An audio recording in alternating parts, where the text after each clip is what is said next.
questions that popped into my head. And one of them was, when did this happen, right? It says in the beginning, but when was the beginning? We can essentially say that the beginning is before time, right? Because God is not constrained to the elements of time. He created time. So at this point, there's no time yet. So God is busy living his life, and then all of a sudden, he says, I want to make the heavens or the universe, right? The heavens and the earth. And at this point, there's still no time. Then the verse continues to say, let's read together. The earth was without form and void, and darkness was upon the face of the deep. As God created the universe, he gives a description of what the earth was like before he started forming it, right? So it says that it was without form and it was void. What does it mean to be without form? What does it mean to be void? Void means empty, right? Or it had nothing in it, right? And without form means that there's no shape, right? So I guess it didn't look like a circle like that, the way we know it as it looks now, but it was completely empty and it had no shape, right?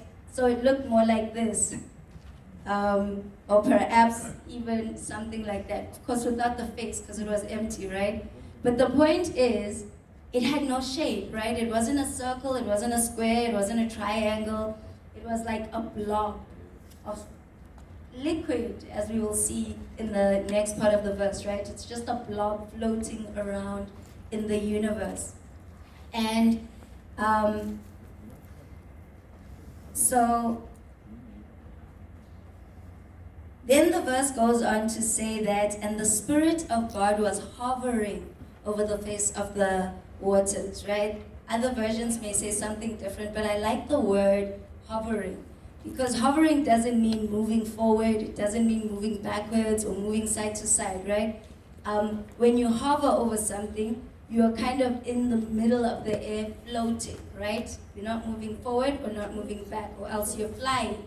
So when I read this, I got really excited, and I imagined the Holy Spirit was busy flying around the universe, and then all of a sudden it gets to this blob of nothingness, and it lingers on top of it, and as if to say that the Holy Spirit then spots this place, and he says, this is the place where I want to create, or where I want to put my human, right?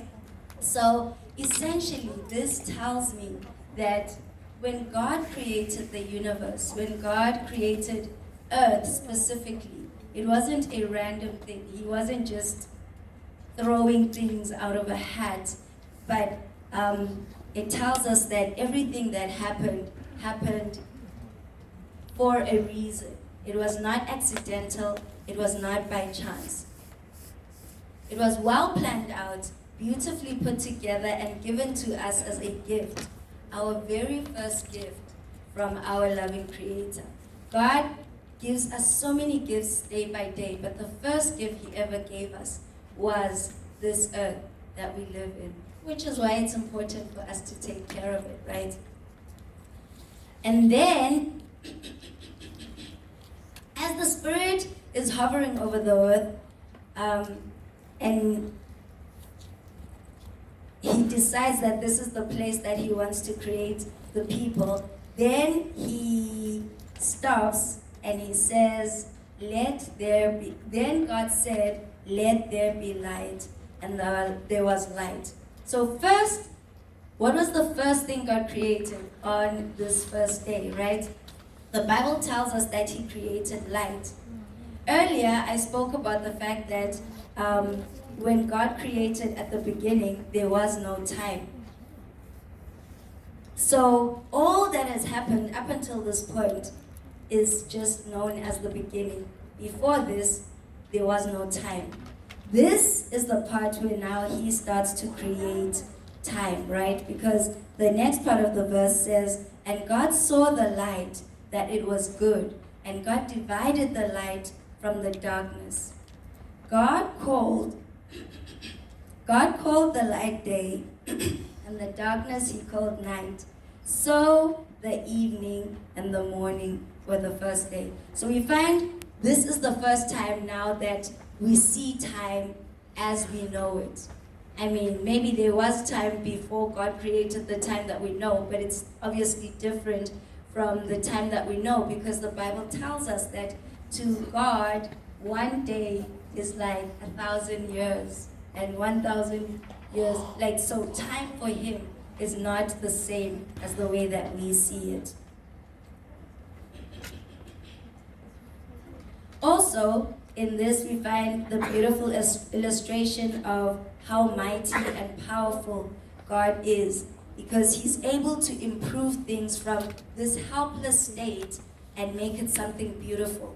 Before, we have this earth which is void and empty and there's nothing in it. And then God says, well, let us make this dark, empty space. Let us give it light, right?